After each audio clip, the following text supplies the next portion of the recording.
Welcome to the Effortless English Show with the world's #1 English teacher, AJ Hogue, where AJ's more than 40 million students worldwide finally learn English once and for all, without the boring textbooks, classrooms, and grammar drills. Here's AJ with a quick piece to help you learn to speak fluent English effortlessly. I'm AJ Hogue, the author of Effortless English. Learn to speak English like a native. Father of the Effortless English system. I train you to speak English fluently. You speak English confidently.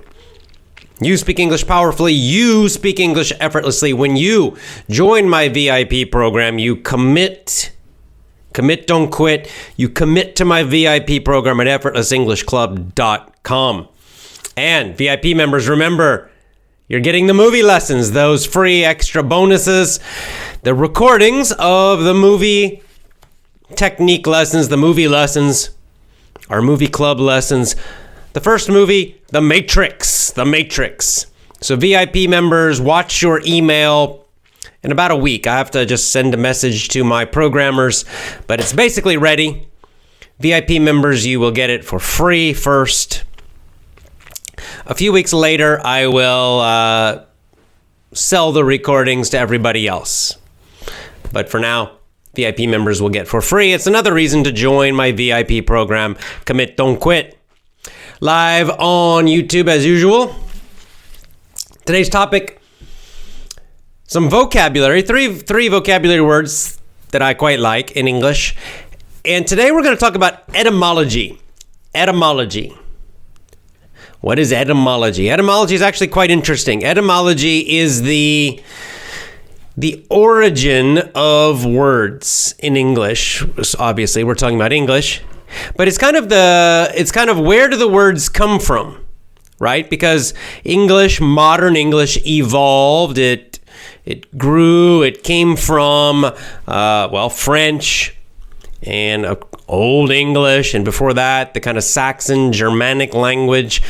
And then, of course, with French, you can go back earlier to Latin. So English has its roots back in Latin and Germanic languages. And so many words, most of the words in English now, they came from Latin words, Old French words, Old Germanic words, Saxon words. And it's quite interesting because we can look at the history of these words. Like, what were the original meanings? Like, where do the meanings come from? And often what's quite interesting about etymology, which means we're looking at the history, we're looking at the roots of the words, is that we can find a deeper meaning to the words, right? So in English, often you'll see the dictionary definition, but that's a shallow meaning. It's kind of just the most obvious meaning of the word.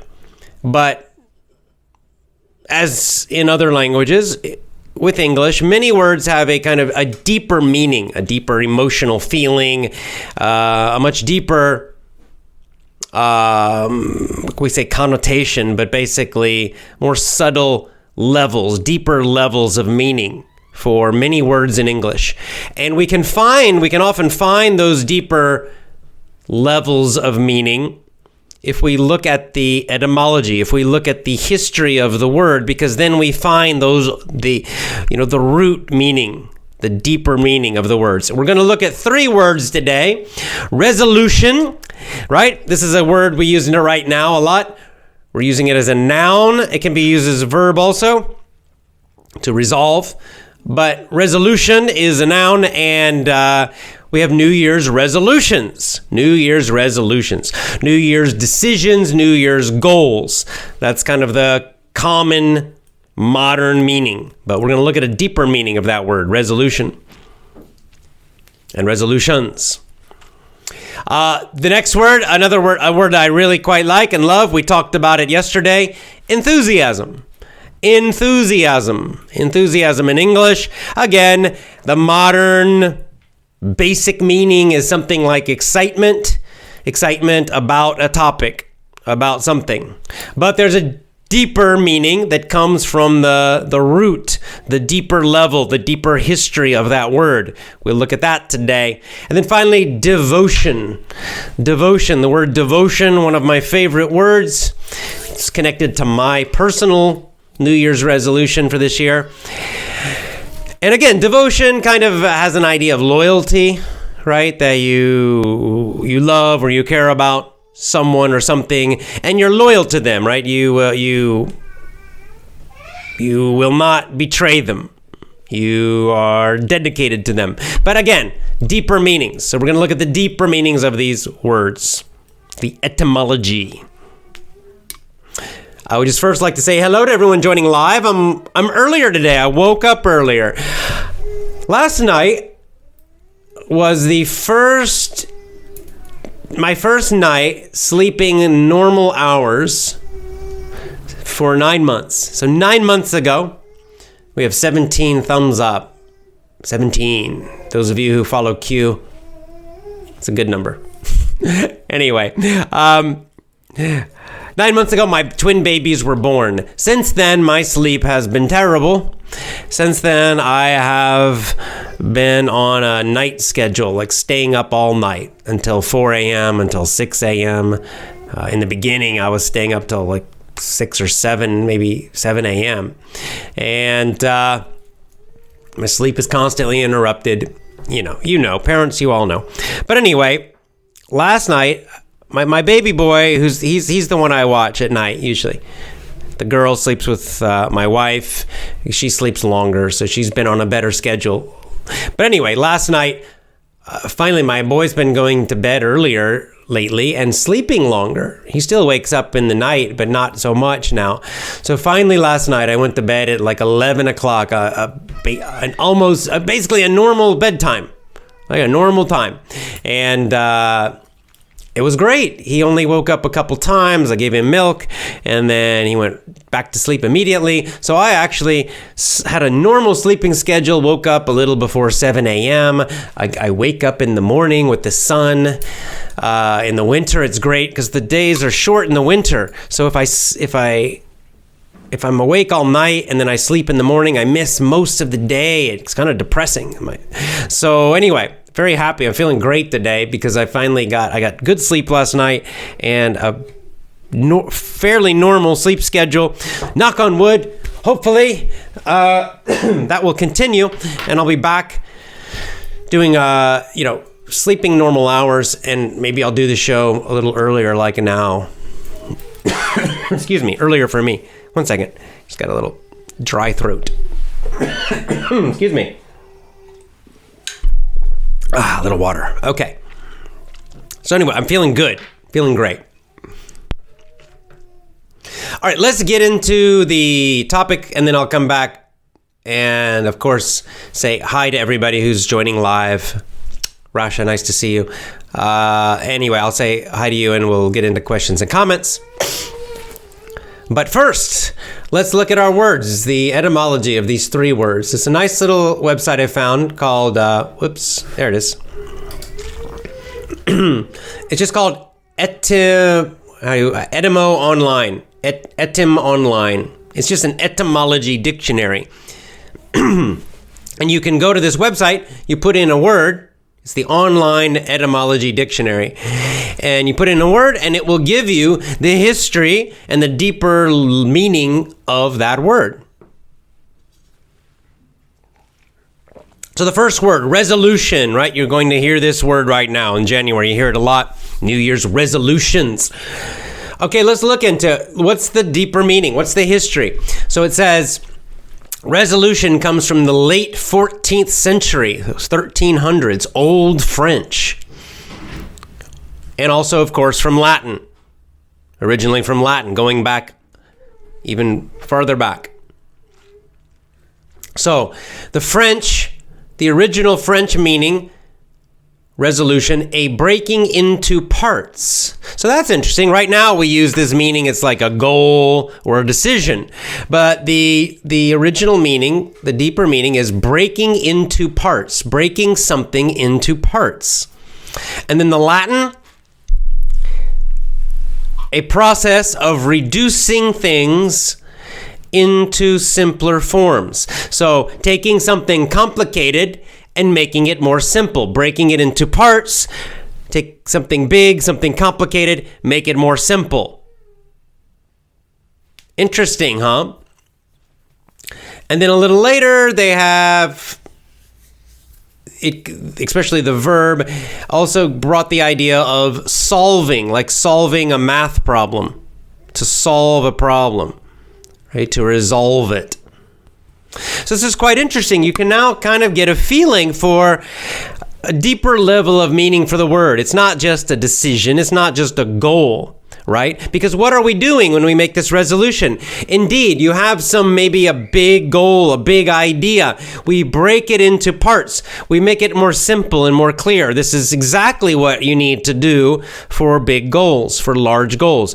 You have a goal, like you want to be, let's say you want to be a bodybuilder and you want to really have big, huge muscles, but you're a little skinny guy. So you don't just do that all at one time. You have to break it into parts, right? Okay, what am I going to do? First, I need to start lifting weights. Then I need to learn about nutrition, especially bodybuilding nutrition. And I'm going to first need to build basic strength. And right, it's a step-by-step process. You break this big thing that seems very large, very difficult. You have to break it into little parts, little steps, step by step by step. And that's a great way to make a resolution, a goal. Break it into small steps. Giant goals, big dreams are great, but they also can make you feel a little bit stressed sometimes, right? You can feel like it's too big. It will. Sometimes it feels impossible, right? You say, I want to be a millionaire. Right now, you got no money. Well, that seems like a huge goal. It seems too far away. So what do you need to do? It's a good dream, but you've got to break it into parts, make it more simple. Well, what's the first step? You don't start with no money and then tomorrow you're a millionaire, right? What's the first step? Well, maybe you have to learn some things, okay? I'm going to read Rich Dad, Poor Dad. I'm going to read 10 books about financial independence. Something like that. That's a good first step. It's a simple step. You can definitely do that. Anybody can do that. Just read some books about financial independence.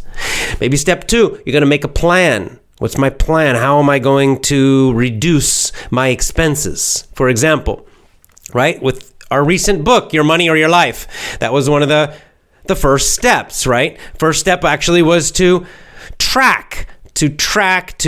look at every penny you spend, every amount of money, right? To write it down, to look at it, to analyze it. That's a great step. That book is great because there's the big goal of financial independence, and what does it do? Breaks it into little small pieces that are very simple. Each chapter is a little piece that's very simple, right? So to resolution, breaking into parts, reducing something into simpler forms, making something more simple. It really gives you a feeling of how do you make a goal that's effective? Well, we can look at the history of the word. The deeper meaning of the word gives us an answer, right? So I love etymology for this reason, because we find a lot of wisdom in the deeper meanings or the history of these words.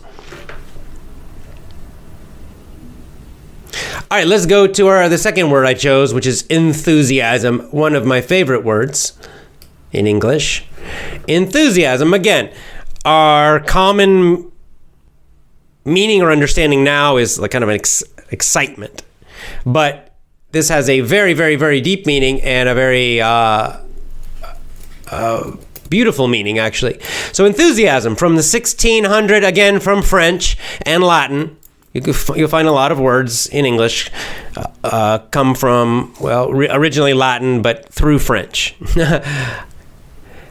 And also from Greek. So in Greek, in Latin, the late Latin was enthusiasmus. Probably the Greek is the oldest one. And then, so it kind of came from Greek to Latin to French, and then to English. And what were these old meanings of the word? Here it is. This is a beautiful word. To be inspired or possessed by God. To be rapt. to be in ecstasy. Wow. So this is a powerful word, right? It's not just excitement. It's much deeper than that. From entheos, Greek. Divinely inspired, possessed by God. Right? So the word is entheos. Entheos is the original word. En means in, like in English. I-N, like inside. And theos, Theos, means God. So it means you are in the Spirit of God. It means the Spirit of God is inside of you. Right? It means to be aware of, to be fully possessed by the Spirit of God, and therefore to be in ecstasy. To be in ecstasy means to be in the highest levels of happiness. It's not just excitement, right? It means you have the feeling of connection to God, the Holy Spirit, Christians would say, inside of you. That is the root of this word enthusiasm.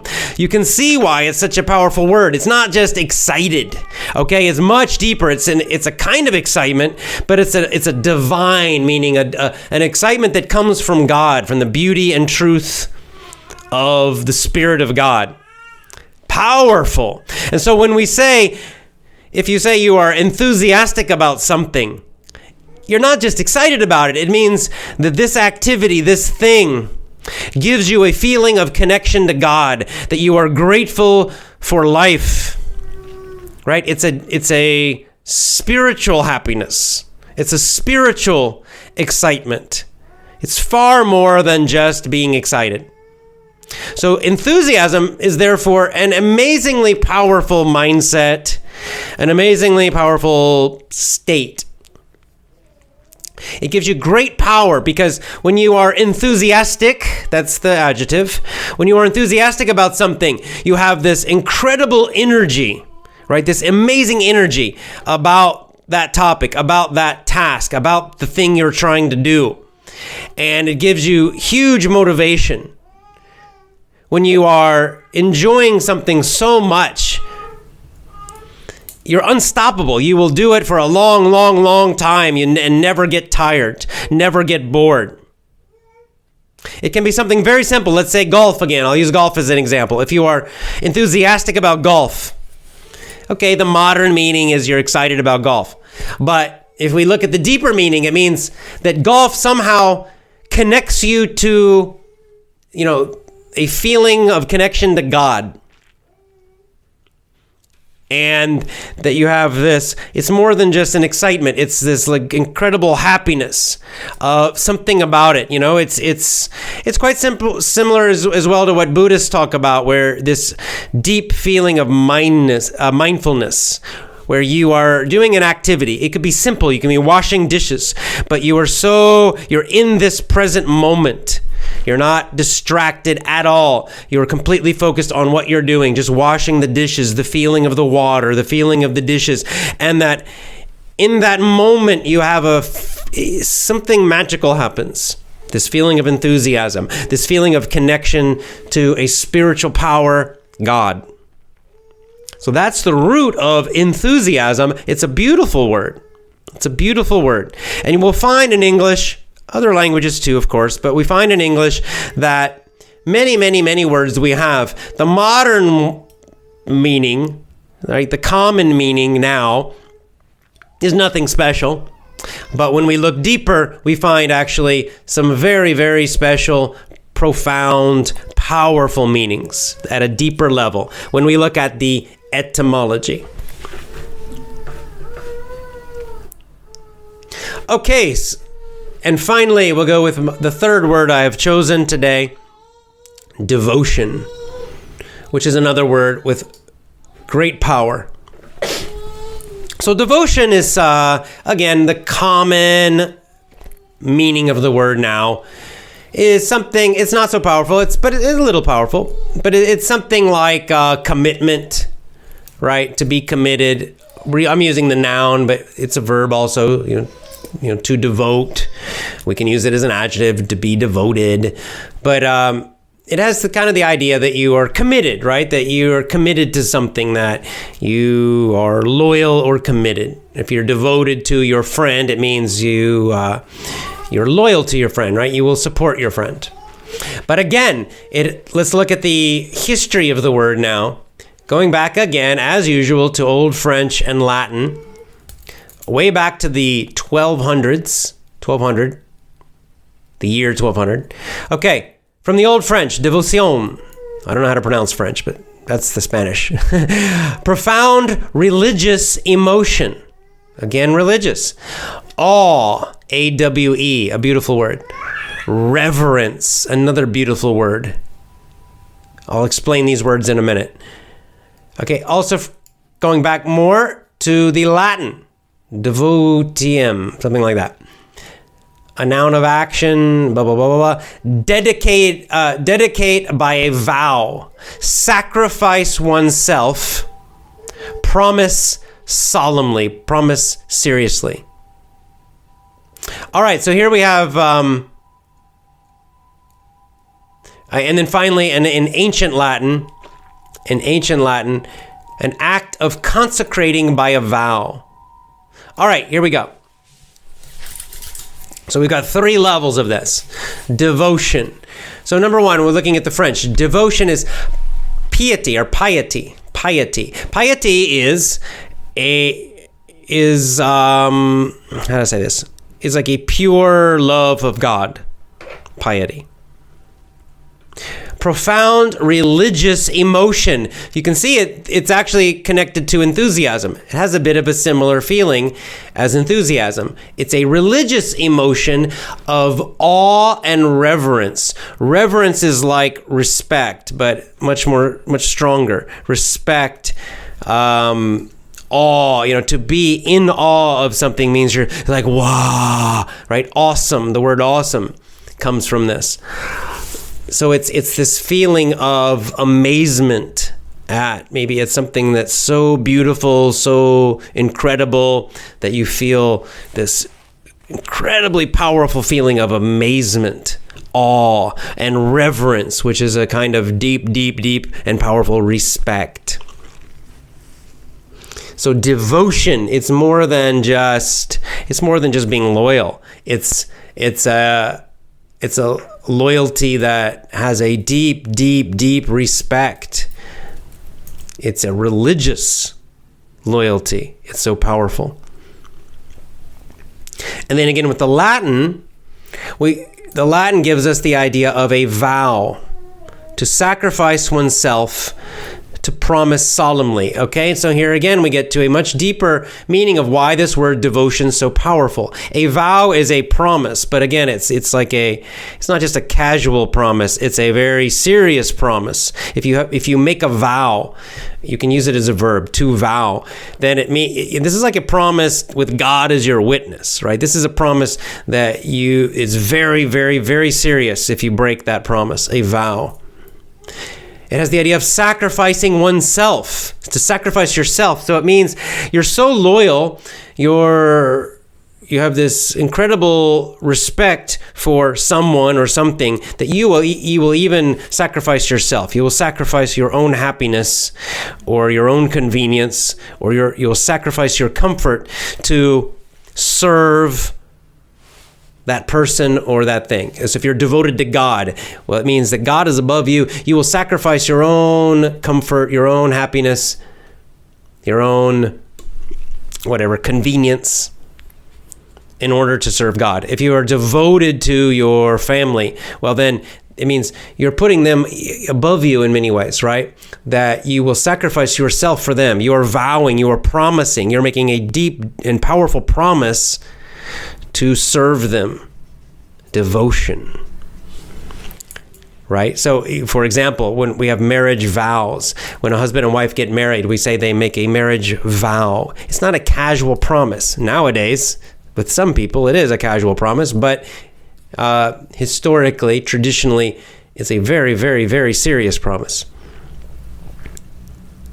So we have this together then, and we can look at this word again, come back to the word devotion, that it is about serving someone or something with this feeling of deep respect that is religious, almost that it's spiritual. Again, it's spiritual. And that it's so spiritual and so serious that it is a spiritual promise you are making, a vow to serve them. You will even sacrifice for them your own happiness, your own convenience. So devotion. There we go. So etymology. You can do this with a lot of words. Check out that dictionary. You can just do a search, online etymology dictionary. Online etymology dictionary. It's quite nice. So I'll just click on the home page just to show you.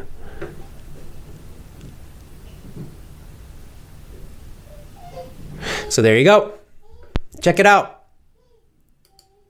It really will give you this is advanced, obviously, for those of you who are, if you're just more like intermediate or lower level, then just the basic meanings of words, the common meanings, it's totally fine. But as you get more advanced, I know some of you, it's quite enjoyable, I think, to learn the deeper meanings of words, the more subtle feelings of different words. And you can, usually I think that looking at the etymology, like the online etymology dictionary, it's better than using a normal dictionary for those deeper meanings. For just the common meanings, use a normal dictionary or use a translation dictionary. It's totally fine.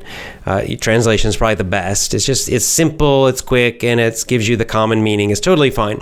But as you get more advanced and you're wanting to use words or understand words at a deeper level, then with that advanced vocab, it can be quite nice to look up these words in the etymology dictionary, and you'll get a much richer, a much deeper, a much more complex feeling for the words and the meaning. All right, let's just jump on into our comments and questions. Let me go back to the beginning here, see if I can catch up. Raphael's in Nebraska. Nice to see you. My dad's family's from Nebraska.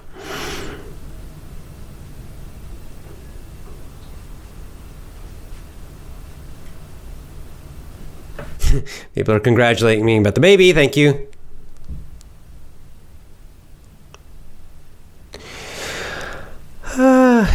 Salvador Estrada is in Atlanta, Georgia, where I went to high school in that area.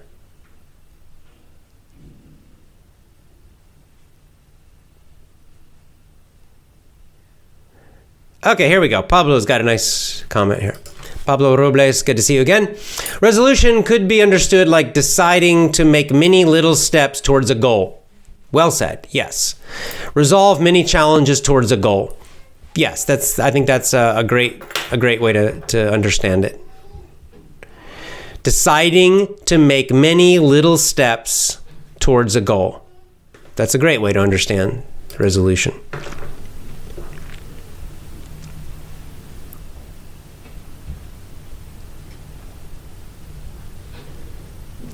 Norma says, French comes from Latin. Yes, I know.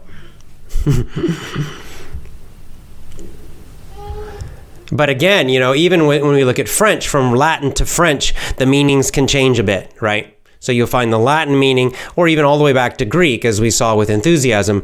So we find entheos, the original Greek, then the Romans, right? The Romans conquered the Greeks. So the Romans took some of the Greek words, they turned them into Latin words, they became Latin, maybe the meanings changed a little bit. And then, of course, after the fall of the Roman Empire, then you get the Romance languages, especially. So French then is a Latin language, but again, the meanings might change a bit as the word comes into French. And then, of course, the Normans, the French-speaking Normans conquered England and brought French, and so then these words come into English and can change a little bit again in meaning, and then finally, with time, the meanings can change from Old English to Middle English to Modern English, and then of course they can change even as in different countries. So the British came to America. And then sometimes some words have been changed a bit by Americans or Australians or whatever. So it's quite interesting to look at those changes in the meaning of a word and going all the way back to the original, like with enthusiasm, all the way back to the Greek.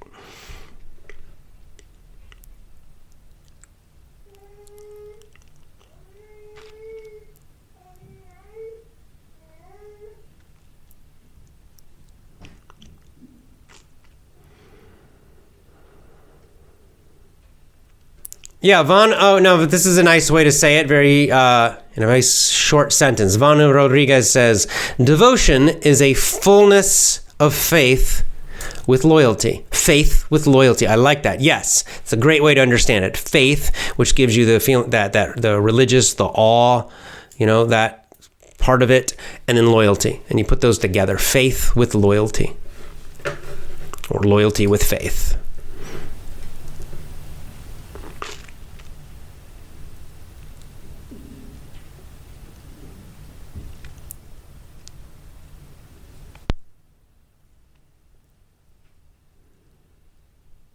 Right, and this is exactly what Sri Ram is giving us. Kind of again this another way to explain enthusiasm, devotion to God, and also devotion. You can see that these two words actually have a connection: devotion and enthusiasm. Devotion to God is when we experience ecstatic bliss beyond mere words. Right, some of these things are hard to explain in words.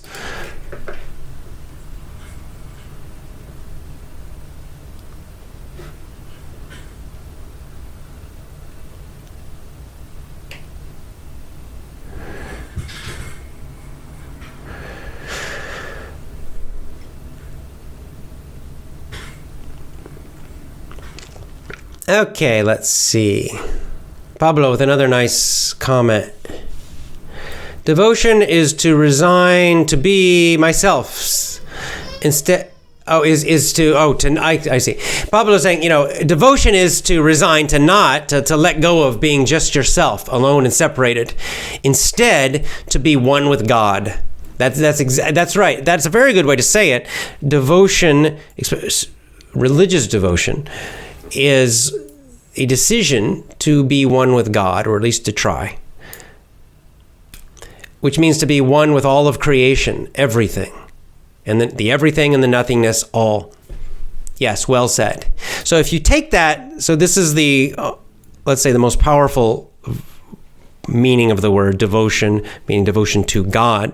Now, but we use it commonly with other things. So if you say, I am devoted to my wife, well, of course, it's not quite at the level of God, but it has a little of the same character, a little of the same feeling, meaning that you have decided not to just be alone and separate, but rather to try to be one with, or at least to share a life with that person, with your wife, with your husband, your children, right, etc. And doing it with this enthusiasm, this feeling of it's a spiritual decision. It's a spiritual connection beyond just regular, normal loyalty. It's much deeper than just loyalty. Loyalty is a good word, but it's much stronger than that. Leonardo asking, do you have let's see, I have a question. Do you speak in a normal native speed, or do you speak slower in a teacher way? I speak normally. I do not speak like a teacher. A teacher speaks like this. I'm going to explain English to you. Right? That's a teacher speed, a teacher style. I'm speaking totally normally.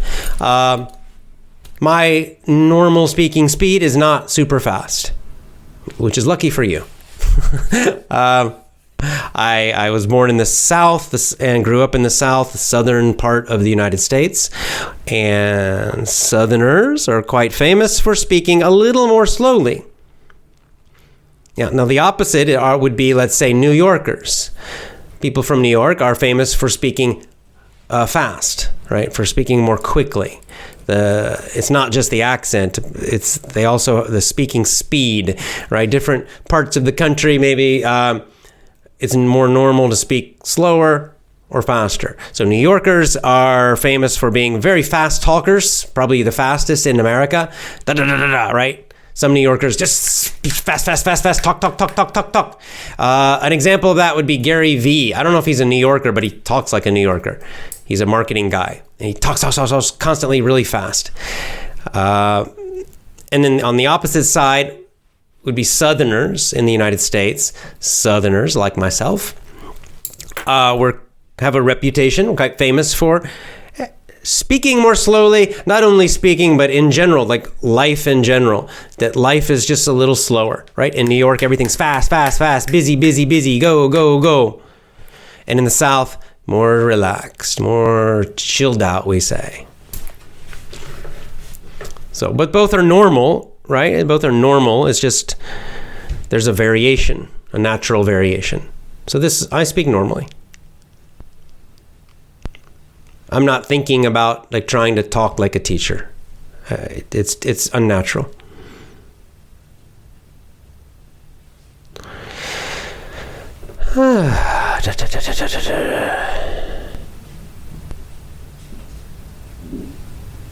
People asking about war. There's not going to be a war with Iran and USA. I don't think so. Trump is kind of a master at doing this kind of stuff. He'll do some little thing and he always pulls back. I don't think there's going to be a war. I don't know. I'm not in the government, but I don't think so. So don't worry, guys. I think it's going to be fine.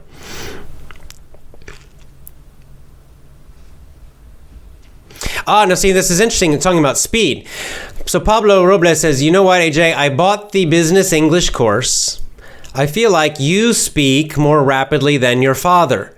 Yeah, I think you're right. I'm enjoying it. Very useful content.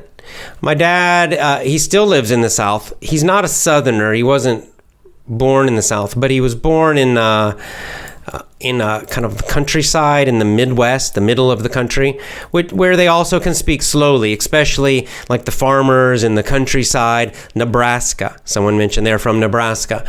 Nebraska and Missouri, Indiana, and this kind of center of the country, Kansas. They also, especially the farming areas, also have a reputation for speaking quite slowly.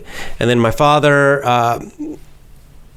also has lived in the South for a long, long time. So yeah, he probably does speak a bit more slowly than I do. So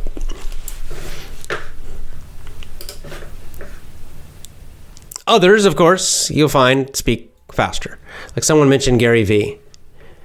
Yeah, like Leonardo says, I know Gary Vee. He speaks really fast. Oh my God. I think English isn't his first language. I think it is. I think he's a native. He sounds like a native speaker to me, Gary Vee. I'm pretty sure he's American. Well, we could look it up. Let's look up Gary Vee. I'm just curious. If you're interested in marketing and social media type stuff, that's what he focuses on. Vaynerchuk. Oh, yeah. I'm almost positive. He was born in the Soviet Union, actually. Yeah, that's right. But I think he came over at a very young age. Let me just look at really quick. His parents were Russian then, obviously.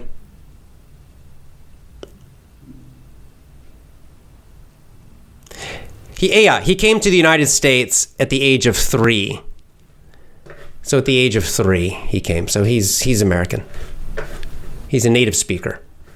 If children who come at like before, let's say 10 years old, before 12, maybe even something like that, they will speak like a native. If so, even if they come over and they're, let's say 12 years old, they come to America, they will sound like a native speaker. A little bit, when adults, when they reach adulthood, this is when you'll find that then they'll have an accent usually.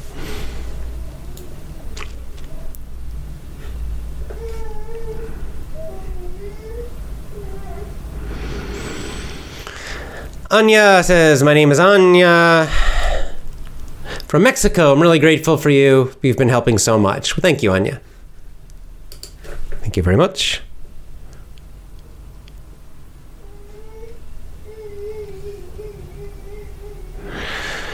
Flavio Aquino says, philosophy is a boring matter to address for those who are not into it. I guess. I've always found it quite interesting.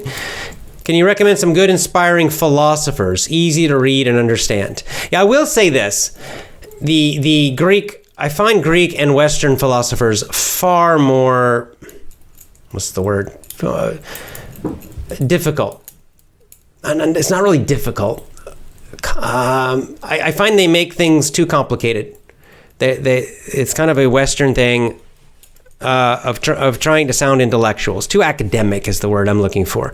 Whereas I find Eastern philosophers are much more straight to the point and direct, which I like. So like if you read Nietzsche, it's just kind of like, I get a little sick of it, you know, because it's just, I don't know. He uses like 100 words when he only needs to use 10, I feel. Whereas in Eastern philosophy, in much of Eastern philosophy, Chinese, Indian, etc., Japanese, I find that it's quite the opposite, where they are trying to say a lot and use the fewest number of words possible. So it's one reason I quite love Eastern philosophy. Taoism is a perfect example, the Tao Te Ching. You know, it's just a few words. Another example would be, a really good example is Japanese haiku, where they're trying to communicate a deep message, a deep feeling, an image, a moment, often a spiritual understanding in just 3 short sentences.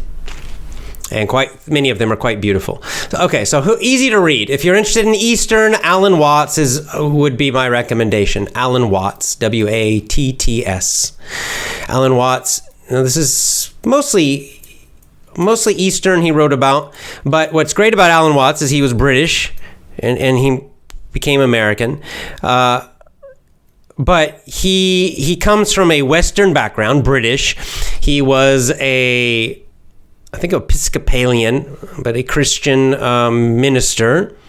So he understands, how Western people think, and he therefore can explain Eastern philosophy to Western people. He did a great job of that, doing it in a very clear way, a very interesting way, often with humor. So I think Alan Watts, any of his books are really good. Give you kind of a basic understanding of Taoism, Buddhism, Sanatana Dharma. For Western philosophy, I don't know. I'm less familiar with that.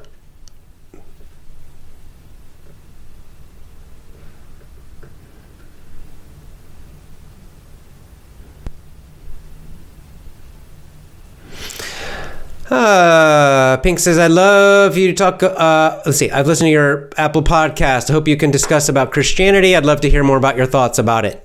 Love from the Philippines. I've talked about it some, and I will more, of course. Quite lately, I'm quite interested in Orthodox traditions. Slavika on Gab has said she's going to share some information about the Orthodox traditions. Orthodox Christianity, the Eastern, Russia, Eastern European, that kind of area.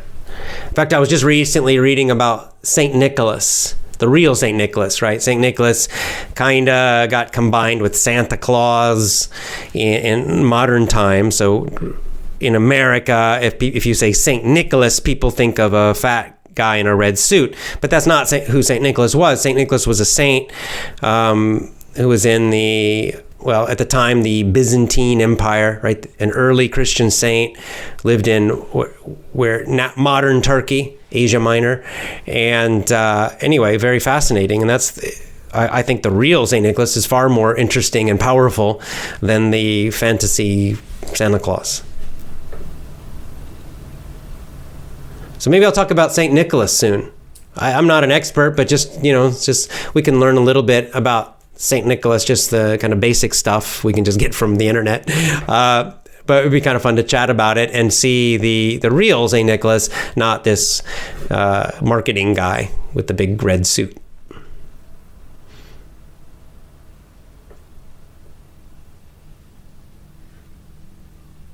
Well, Rodrigo has a good point.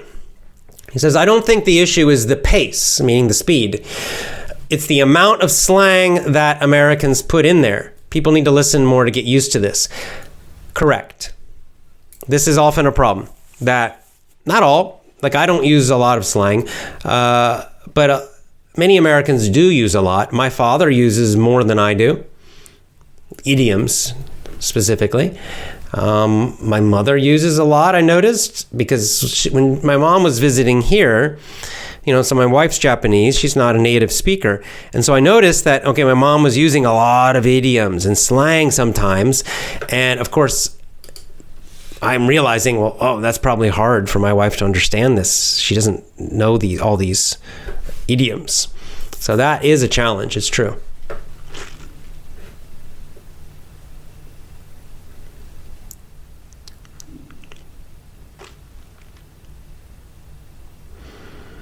Yeah, like Arif says, devotion in Islam is to worship God as if you see him. Right, it's not just a faraway idea, it's like it's inside of you or right there. It's intimate, this word devotion. Close.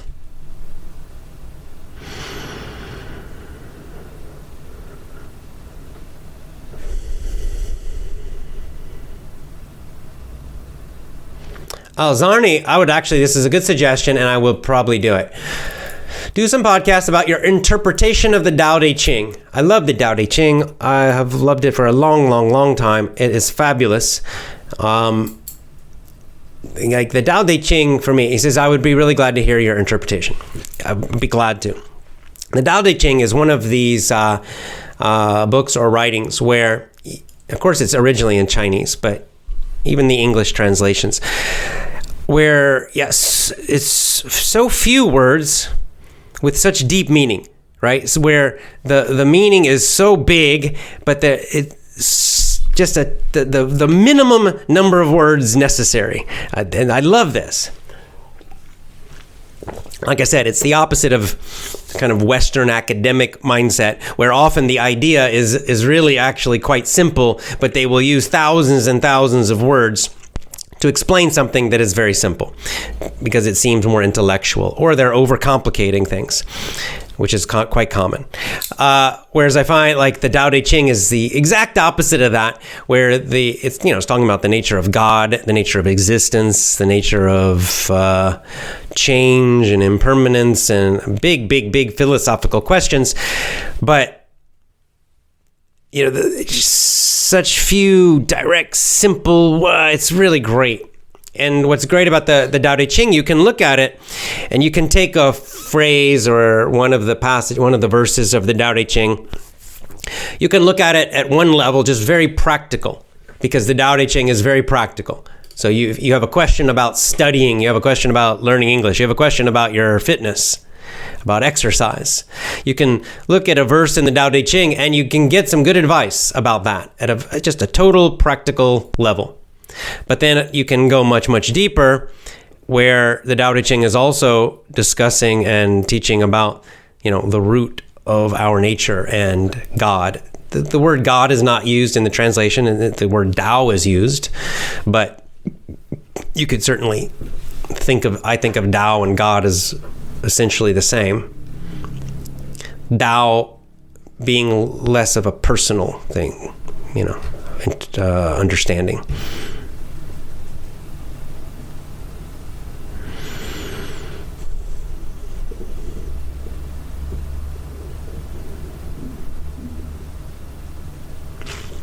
AJ, what's your original home? I always say I'm from Georgia. When I was young, a child, my family moved a lot, actually. I lived in several places as a child, so it's hard to say. But finally we stopped in Georgia in the United States, not the country, the state. So I'm from Georgia.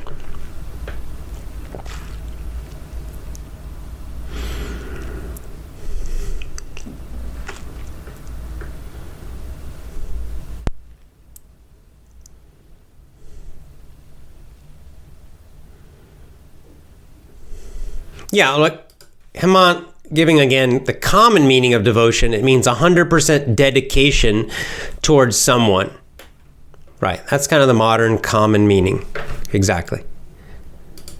But the etymology that we discussed today gives us a deeper understanding. And I think more beautiful. I think that we often find that deeper meaning has a lot of, power and beauty we find in these words that it's not obvious from the dictionary.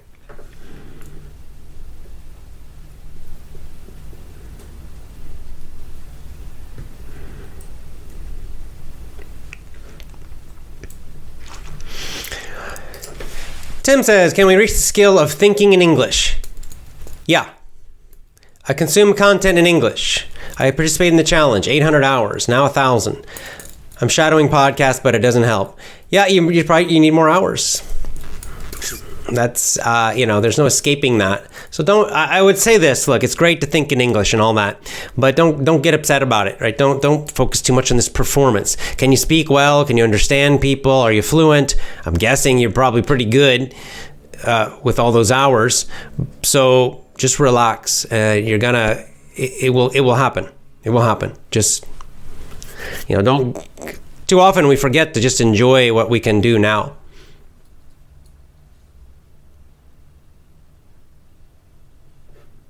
Yeah, Yan Ming Lee says, I'm listening to the Tao Te Ching. So I guess listening to an audiobook version. The most beautiful book in China, only 5,000 Chinese characters. Right. I mean, I wish I understood Chinese, because I'm sure in the original Chinese, the meaning is even deeper. It's hard to translate something like that. So I can imagine that the Tao Te Ching is not easy to translate into English, but still, I've read a few different English versions, and they're still quite powerful and beautiful. It's amazing book, really, really amazing. The Tao Te Ching, now, which strangely is spelled with a T, so it's T-A-O is the first word, Tao or Tao, De, T-E, and the final word Ching, C-H-I-N-G. It's translated, it has been translated into many languages. I highly recommend that book. I'll do some passages. We'll do it. I love the Tao Te Ching. It's really great.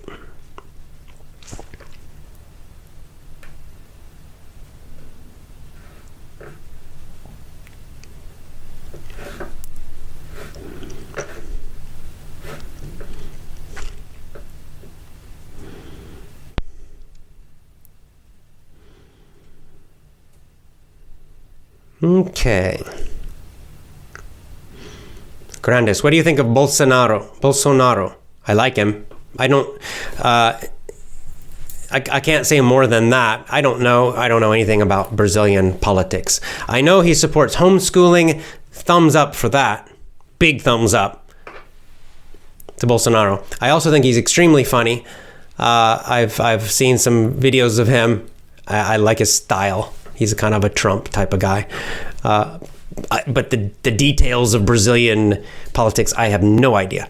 So I can't say. Do you speak Japanese? I'm working on it, little by little.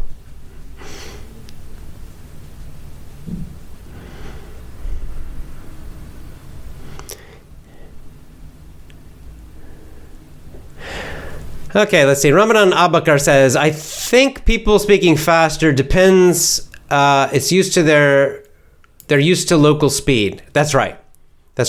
No matter if it's faster or slower, you have to speak your local speed. Exactly. That's a good way to say it. The speaking speed is, it really depends of number one on, the local speed, the local culture. Different locations, people have a different common speed. Cities, typically people speak faster in cities. In the countryside, typically they speak more slowly. And in different areas, different regions of the country, talking about the United States, are faster or slower. So the Northeast, New York, Boston, they have a reputation of speaking faster. The Southeast, Georgia, Alabama, Tennessee, they have a reputation for speaking more slowly. California, middle maybe. Depends. But anyway, that's one of the main things. And then the second is just personality. Some individuals naturally they're more excited, or they just speak a lot more, they speak a lot faster. Other individuals are more relaxed and they have a slower speaking style. So you combine those two things, and then you get the kind of the natural speaking speed. People ask me all the time if this is my natural speed. It is.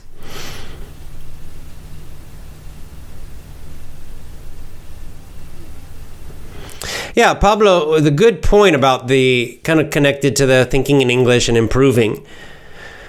Pablo says, about improving, sometimes we don't realize how much we did. Definitely, we don't realize. It's like seeing yourself in the mirror every day, right? But believe me, you change with time. Exactly. Sometimes, like you look in the mirror every day, you don't see the changes because it's just every day. But maybe you have a friend far away, you only see them once a year. So you see them the next year, they say, oh, you look different. You look older, or you look fatter, or you look thinner, right? Something's changed maybe in the year. For them, it looks like a big change. But for you, day to day, you don't notice so much. This happens with children, your own children. Your own children are growing, and you realize they're getting bigger, but you're with them every day. It doesn't seem so sudden. Maybe the change doesn't seem so big, but someone else, maybe your sister or something, you see 2 years later, and the children look like they're much, much, much bigger. Like they've grown so much in 2 years. Like for your sister, it seems like, wow, this such a big change. Right? And so this kind of happens too, like with English or something. You don't quite realize how much you're improving, because every day it feels like daily it feels like nothing's happening. But then maybe if you meet somebody a year later, they say, wow, your English is so much better. Right?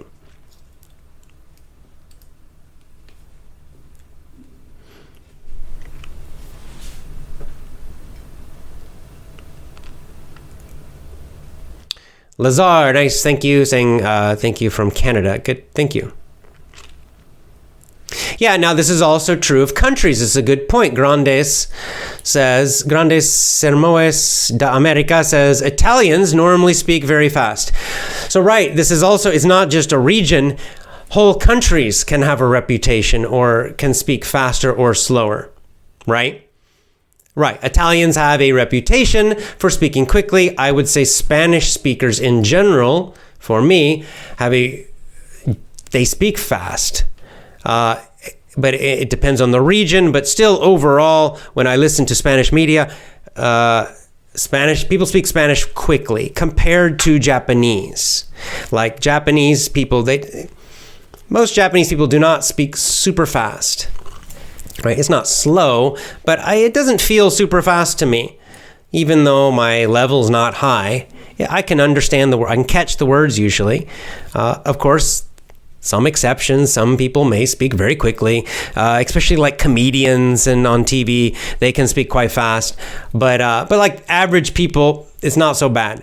Compared to, let's say, in Spain, when people speak Spanish, they can go, it sounds like a machine gun. It's so fast, right? To me, they don't think it's fast, but to me, it sounds very, very, very fast. And again, I'm sure it depends on the country.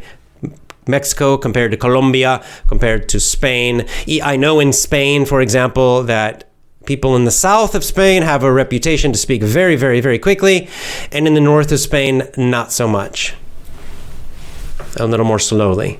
And I certainly found that to be true, that in the north of Spain, not so bad, like in Catalonia and, kind of up along the border with France, I found people it's not so fast. And then in Madrid, definitely faster. And I've heard, I don't know, but I've heard in the south of Spain that people can speak very, very quickly. So these are all just normal variations, nothing to get stressed about. It's normal.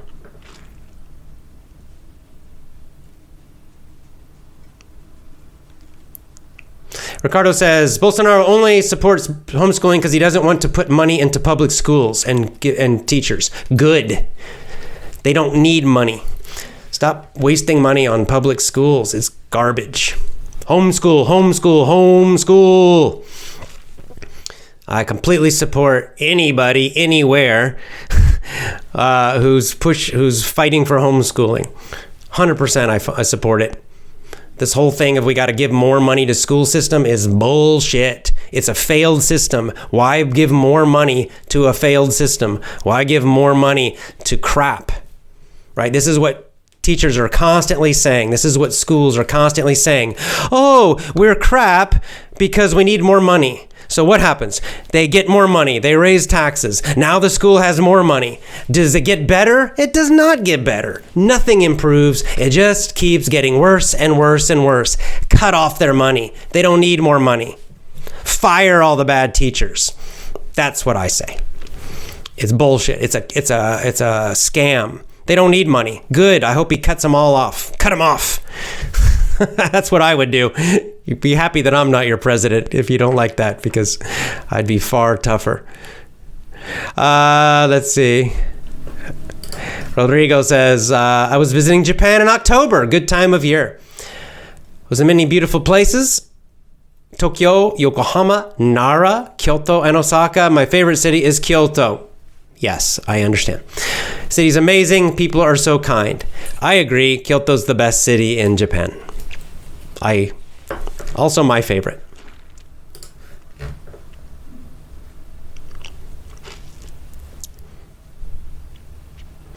Okay, a couple more and time to go.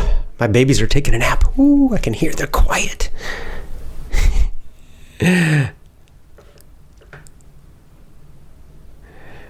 All right, let's see, a couple more.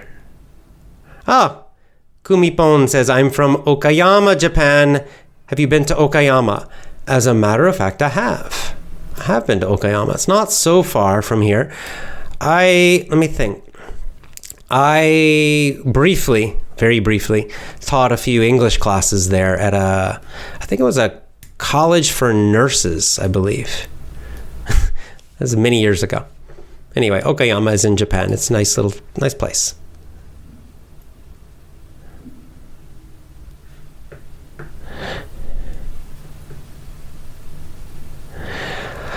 Okay.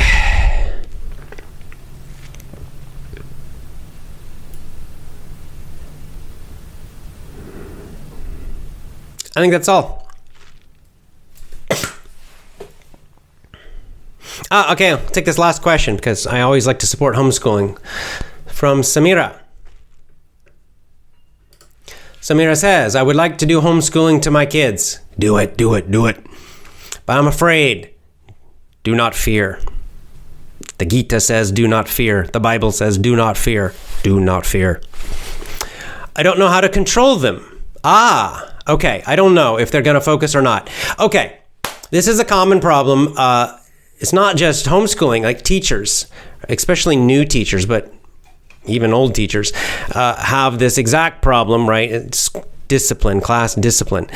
There's an excellent book. You know what? I'm just going to start teaching you all some ideas from the book. I'm going to promote the book because there's a book. It's called Tools for Teachers. Tools for Teachers by Fred Jones. Tools for Teachers by Fred Jones.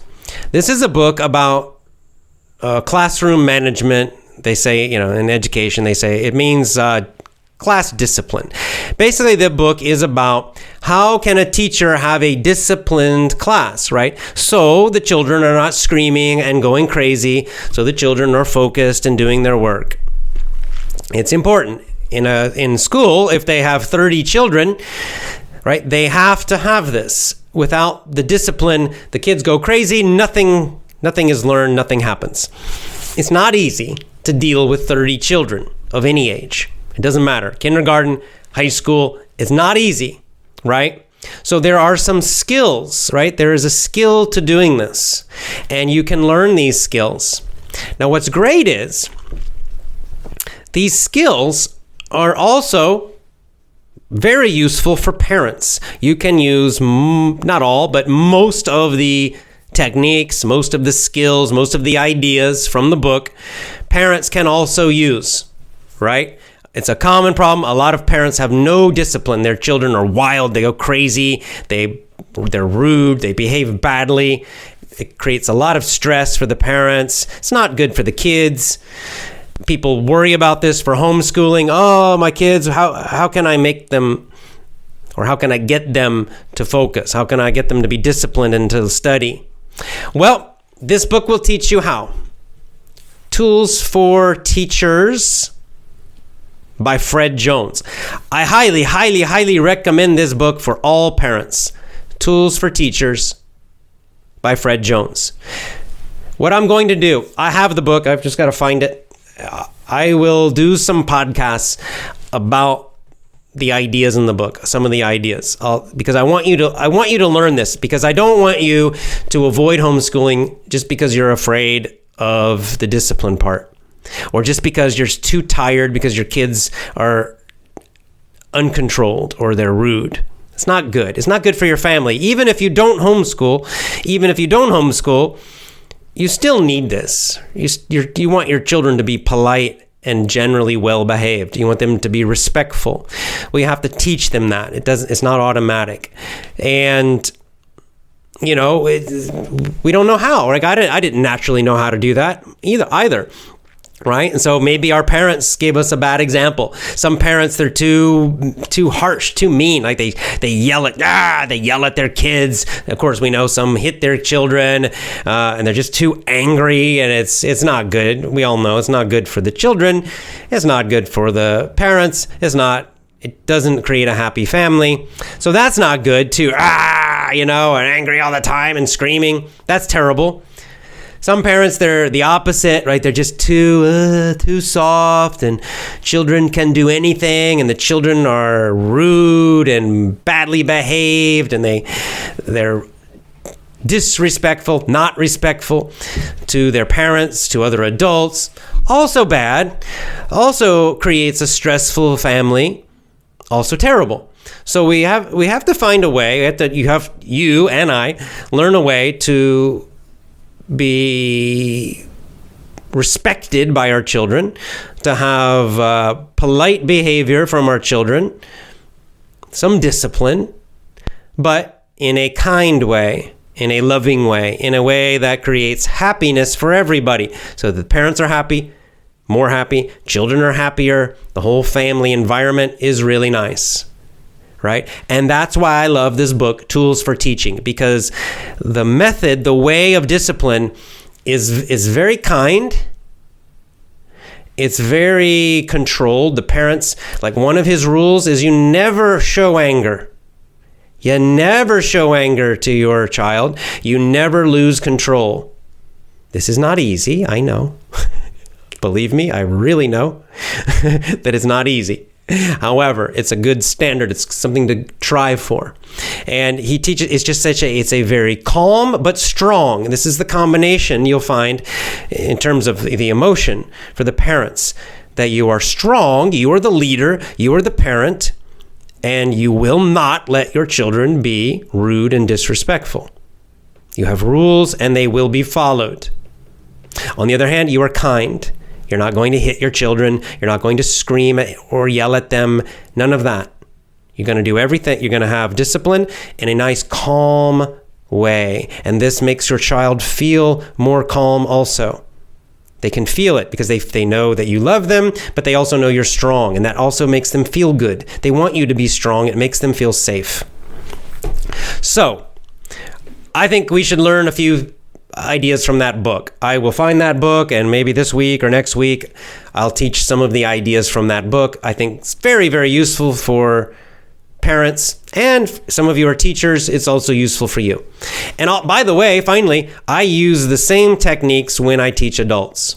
Some adults are a little rude.